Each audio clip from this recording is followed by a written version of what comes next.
Gün geçmiyordu ki Halo markası yeni model çıkarmasın. Merhaba arkadaşlar, ben Enes. Bugün Halo'nun yeni tam kablosuz kulaklık modeli olan GT3'ün detaylı bir incelemesiyle beraberiz.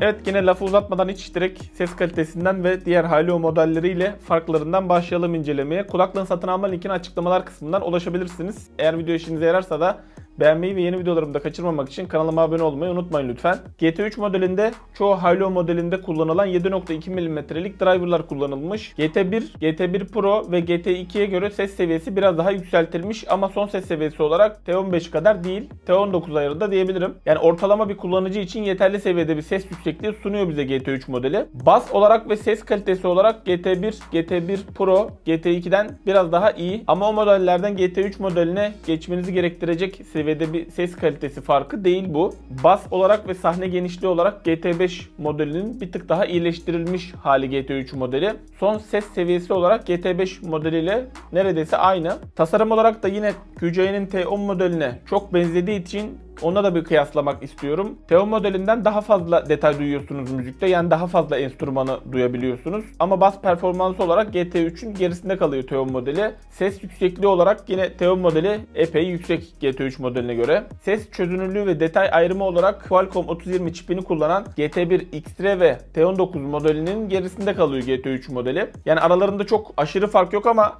biraz kulak kesildiğiniz zaman bu farkı hissediyorsunuz. T15 modeliyle de bir karşılaştıralım. T15 modelinin ses yüksekliği GT3 modelinden daha yüksek. Bas performansı olarak GT3 daha iyi. Ses performansı olarak T15 daha önde. Ses çözünürlüğü, detay ayrımı olarak çok az farkla GT3'ün daha önde olduğunu söyleyebilirim. Eğer yüksek ses ve oyun modu sizin için önemliyse T15 modeli daha doğru bir seçim olabilir. QC'nin T5 modeliyle de karşılaştırmamı isteyenler oluyordu. Ses yüksekliği olarak GT3 modeli biraz daha iyi T5 modelinden. Bas ve tiz performansı olarak GT3 modeli biraz daha önde. T5 modeli biraz daha dengeli bir performans sergiliyor. Genel ses kalitesi arasında çok fark yok. Oyun modu olmasıyla T5 burada öne çıkıyor diyebilirim. Elimde farklı kulaklıklar da var ancak 200 TL üzerindeki kulaklıklarla GT3 modelini kıyaslamak bence doğru değil. Yani bence her kulaklığı kendi fiyat aralığındaki kulaklıklarla kıyaslamanız her zaman daha doğru olur. Halo markası kademe kademe kulaklıklarını iyileştiriyor. Yani ufak bir geliştirme var ses kalitesi olarak GT3 modelinde. Yani ses kalitesi olarak iyi bir iş çıkarmış diyebilirim Halo markası. Yeterli seviyedeki ses yüksekliği fiyatına göre başarılı ses kalitesi ve bas performansıyla verdiğiniz paranın hakkını alıyorsunuz GT3 modelinden ses performansı olarak.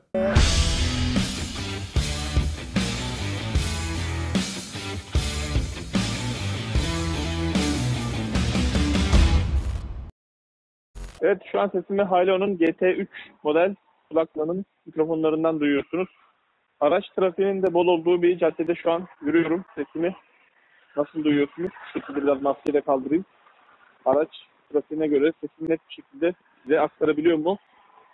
Bu bölümde bir inşaat da bulunuyor. Onun da görüntüsü var tabii ki. Şöyle gördüğünüz gibi. Evet, şimdi Halo'nun T15 modeline geçelim. Bakalım onda sesimi nasıl alıyorsunuz?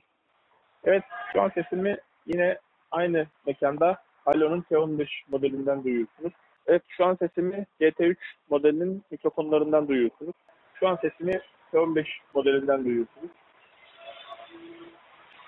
GT3 modeli deneme 1-2-3.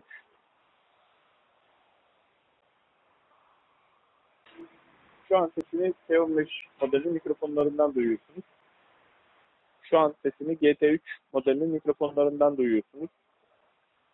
Şu an sesimi T15 modelinin mikrofonlarından duyuyorsunuz. Şu an sesimi GT3 modelinden duyuyorsunuz. Sesimi şu an GT3 modelinden duyuyorsunuz.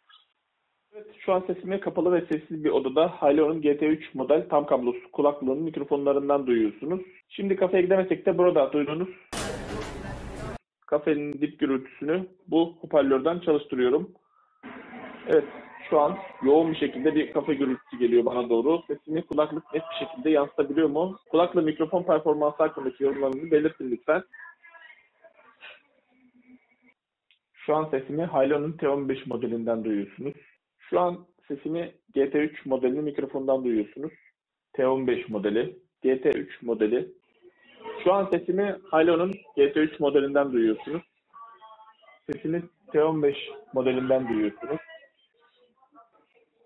GT3 modeli. T15 modeli.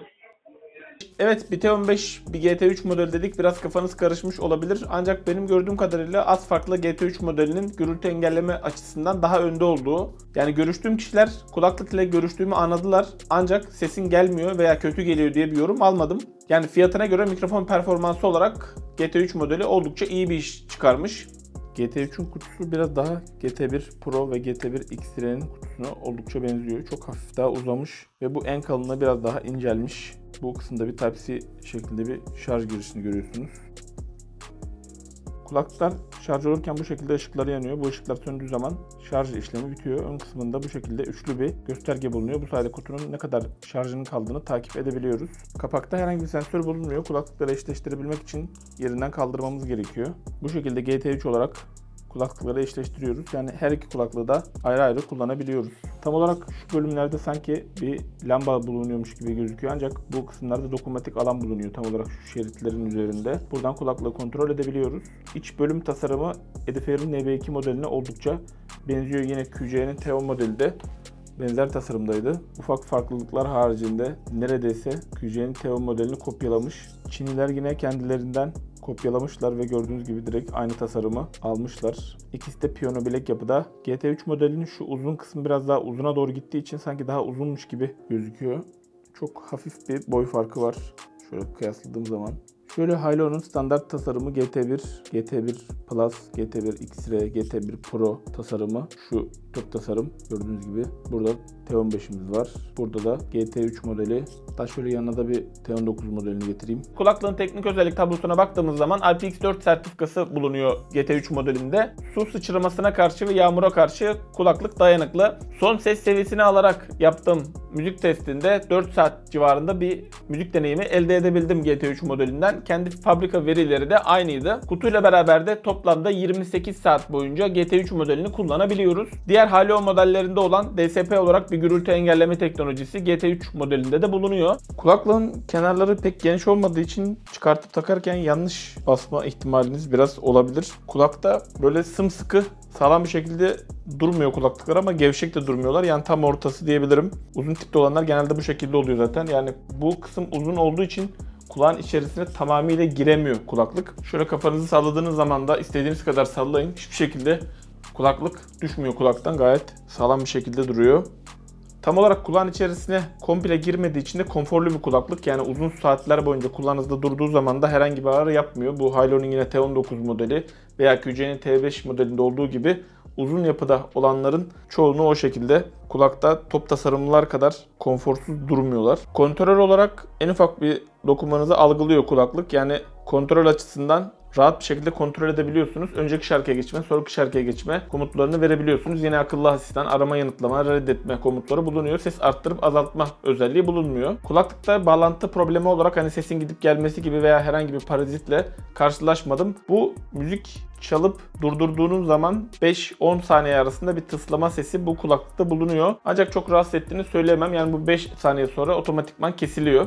Açıkçası benim en beğendiğim tasarım anlayışı bu diyebilirim. Yani ne uzun ne kısa, tam ortası ideal oluyor. Günlük kullanım ihtiyacı içinde hem müzik hem görüşme amacıyla. Son olarak kulaklıkların ikisini de ayrı ayrı olarak kullanabiliyorsunuz. Yani iki kulaklıkta da mikrofon bulunduğu için sağ ve sol kulaklığı ayrı ayrı çıkartıp kullanabilirsiniz. Telefon ile burada gördüğünüz gibi ayrı ayrı olarak haberleşiyorlar. Yani sağ kulaklık veya sol kulaklık üzerinden haberleşme durumu yok.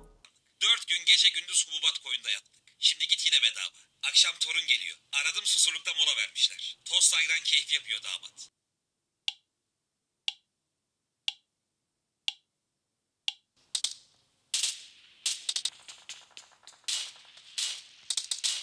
Evet, gecikme performansı olarak herhangi bir şekilde dudak ile görüntü arasında bir senkron problemiyle karşılaşmadım bu modelden. Ancak PUBG, Call of Duty veya Fortnite tarzı rekabetçi oyunlarda oyun modu bulunmadığı için az da olsa bir gecikme hissedebilirsiniz. Evet, fiyat ve sonuç kısmına gelecek olursak GT3 modelini video yayınladığım tarih itibariyle 170-180 TL arasında alabiliyorsunuz. Bence kulaklığın artı özellikleri bunlar. Yani eksi olarak gördüğüm bir oyun modu olsaymış çok güzel olurmuş GT3 modelinde. Yani oyun modunu GT5 modeline koymuşlar ancak GT3 modelinde çıkarmışlar. Bunu Bunlar da tamamen Halo markasının satış stratejisi diye düşünüyorum. Yine de kulaklığın sundukları düşünüldüğünde parasının hakkını verdiğini söyleyebilirim. Kulaklığın satın alma linkini açıklamalar kısmından ulaşabilirsiniz. İndirim fırsat ve kuponları paylaştım. Telegram kanalıma buradan katılabilirsiniz. Yine daha önceki yaptığım Halo marka kulaklıkları incelemelerini yukarıdaki i'ye basarak izleyebilirsiniz. Video işinize yaradıysa beğenmeyi ve yeni videolarımı kaçırmamak için kanalıma abone olup zil butonuna basmayı unutmayın. Bir sonraki videoda görüşmek üzere. Hoşçakalın.